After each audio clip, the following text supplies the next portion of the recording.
박수. 안녕하세요.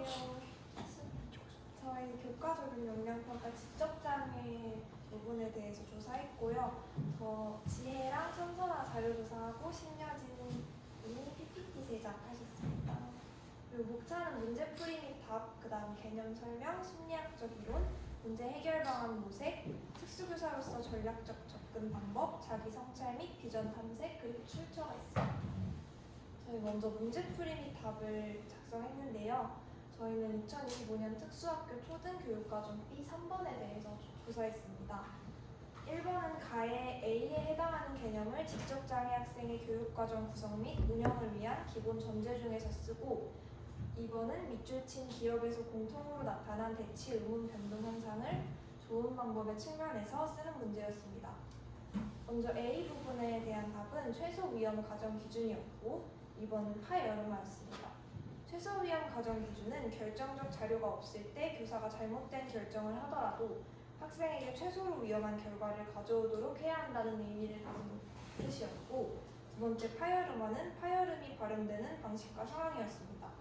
여기서 파열음이란 입안에서 공기가 막혔다가 갑자기 풀리며 나는 소리로 비읍, 지읒, 디귿, 기역 등이 있습니다.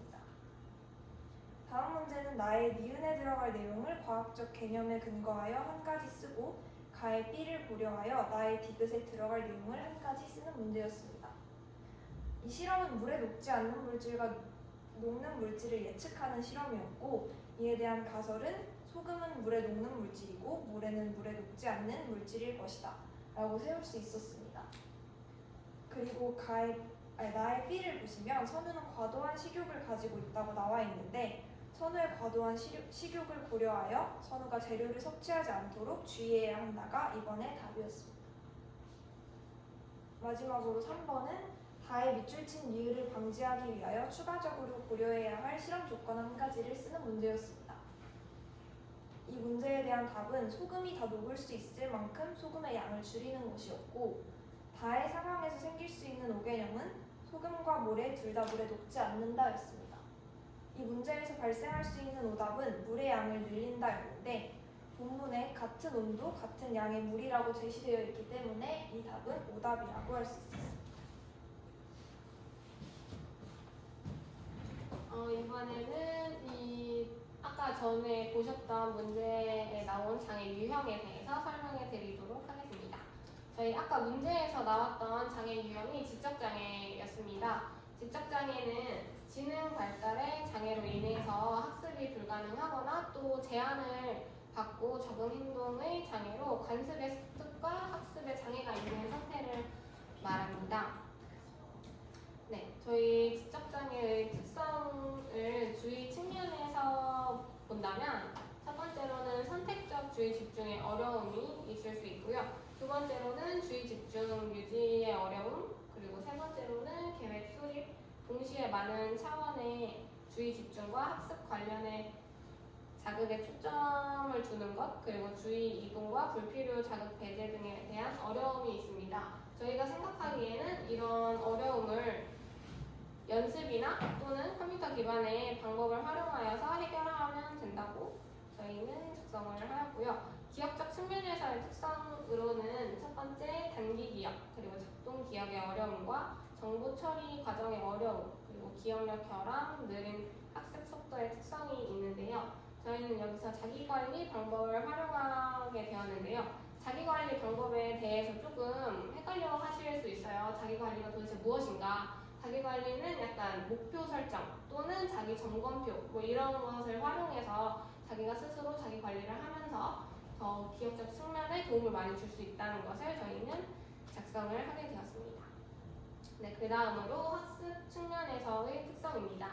네, 첫 번째로는 모방과 일반화에 대한 어려움을 겪고요. 두 번째로는 교과 관련 학업 성의에 대한 어려움, 그리고 학습된 무기력과 동기와 실패에 대한 기억으로 인해서 무기력이 형성이 되는데요. 저희는 이런 어려움들을 해결하기 위해서 칭찬 또는 관심, 그리고 보상을 이용해서 이런 무기력 또는 그 학업 성취에 대한 어려움을 저희가 극복하고자 이런 해결 방안을 작성하게 되었습니다. 네. 저희가 아까 그 임용 문제에서 보여드렸던 지적장애 학생이 프리덤 윌리 증후군을 앓고 있던 학생이었습니다. 그래서 저희가 더 추가적으로 참고로 증후군을 더 설명하기 위해서 넣었는데요. 프리덤 윌리 증후군은 15번의 염색체 이상으로 나타나는 유전적 질환입니다. 비만이랑 저신장 등의 내분기계 이상과 피부 뜯기, 강박 행동과 분노 발작 등과 같은 다양한 양상을 보이는 게 특징입니다.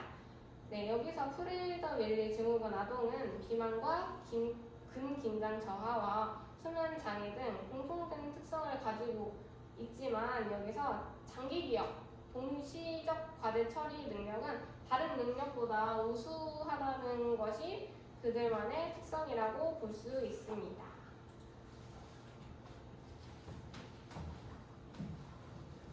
다음으로는 심리학적 이론입니다. 에릭슨의 심리사회적 위기인데요. 에릭슨은 사람들은 각 발달 단계 동안 특정한 심리사회적 위기를 경험한다고 말합니다. 그리고 위기란 전환점이며 성장 잠재력이 크지만 동시에 매우 취약한 기간이라는 점에서 위기이지만 동시에 결정적으로 중요한 시기라는 의미를 갖는다고 말합니다. 이 그림은 에릭슨의 심리사회적 발달 단계를 나타낸 그림입니다. 에릭슨의 심리사회적 발달 이론은 인간의 성장 과정을 8단계로 구분하며 각 단계마다 개인이 해결해야 할 심리적 과제를 제시합니다. 첫 번째로 신뢰대 불신이라는 과제를 제시하였는데요. 이 단계에서는 아기는 주 양육자와의 상호작용을 통해 세상에 대한 신뢰감을 형성합니다. 반대로 불안정한 양육 환경은 불신감을 형성하게 합니다. 두 번째로 자율성 대 수치심과 의심 단계인데요. 이 단계는 아동이 자기조절 능력을 발달시키는 시기입니다. 하지만 과도한 통제나 비판은 수치심과 의심을 불러일으킬 수 있습니다. 세 번째로 주도성 대 죄책감입니다. 이 시기는 아동이 주변 환경을 탐구하고 새로운 활동에 참여하려는 욕구가 강해지는 시기입니다. 그러나 과도한 억압이나 벌은 죄책감을 유발하여 주도성을 저해할 수 있습니다. 네 번째로 근면성 대 열등감입니다.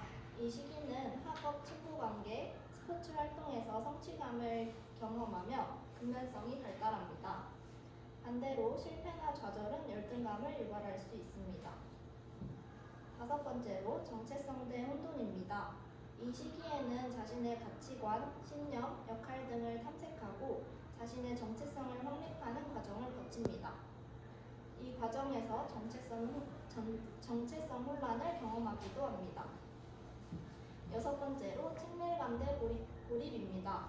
이 시기에서는 다른 사람과 깊은 유대감을 형성하고 사랑과 우정을 나누는 능력을 발달시킵니다. 하지만 생산적인 활동에 하지만 친밀한 관계를 형성하지 못하면 고립감과 외로움을 느낄 수 있습니다. 일곱 번째로 생산성 대 침체성입니다. 이 시기에는 일, 가족, 사회활동 등을 통해 생산성을 높이고 성취감을 느낍니다. 하지만 생산적인 활동에 참여하지 못하면 침체와 무력감을 느낄 수 있습니다. 마지막으로 자아통합 대 절망입니다. 이 시기에는 만족스러운 삶을 살았다고 느끼면 자아통합을 이루고 평화로운 노년을 보낼 수 있습니다. 반대로 자신의 삶에 소외와 불만이 많으면 절망감에 빠질 수 있습니다. 이 8단계의 과제들은 각 연령대에서 경험하는 사회적 상호작용과 긴밀하게 연결되어 있다고 말할 수 있습니다. 다음으로는 특수교사로서의 전략적 접근 방법입니다. 앞서 발표한 에릭슨의 심리학적 위기 이론을 바탕으로 학생의 강점에 대해 충분히 이해한 후에 적절한 지원을 제공해야 한다고 생각했습니다. 그리고 학습을 위한 충분한 참여와 기회를 제공하고 교수학습 진행 과정 중에 아동의 수행 정도를 점검하고 수업 방법을 수정해야 한다고 생각했습니다. 다음으로는 저의 조의 자기성찰 및 비전 탐색입니다. 저는 지적장애라는 주제를 가지고 기출문제를 풀어보았습니다. 풀어보고 자료도 조사하면서 지적장애에 대한 개념을 배울 수 있었습니다. 아직도 새롭게 다가오는 개념이 많아서 앞으로 더 충분한 공부가 필요하겠다는 생각이 들었고, 공부한 것을 아이들에게 올바르게 활용할 수 있는 교사가 될 수 있으면 좋을 것 같다고 생각했습니다. 그리고 지혜 학우님은 이번 과제를 통해 지적장애에 대한 지식을 더 쌓을 수 있게 되었고, 지적장애 학생에게 필요한 교육 방법, 특성에 대해서 생각해보며 모르는 부분에 대한 지식도 더 채울 수 있었습니다. 앞으로 임용 기출을 조금 더 살펴보고 특수교사가 되기 위해 알아야 할 것들에 대해 공부하고 싶다고 말씀하셨고, 천선아 학우님은 이번 과제를 통해서 지적장애를 더 깊이 알고 지적장애 특성에 맞춘 기출을 통해 알게 되었습니다.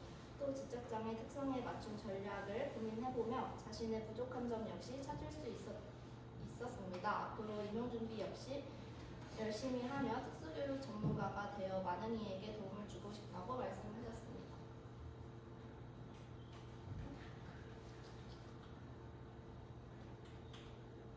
다음으로 이것은 저희가 발표를 준비하며 사용한 출처이고요. 이상으로 발표를 마치겠습니다.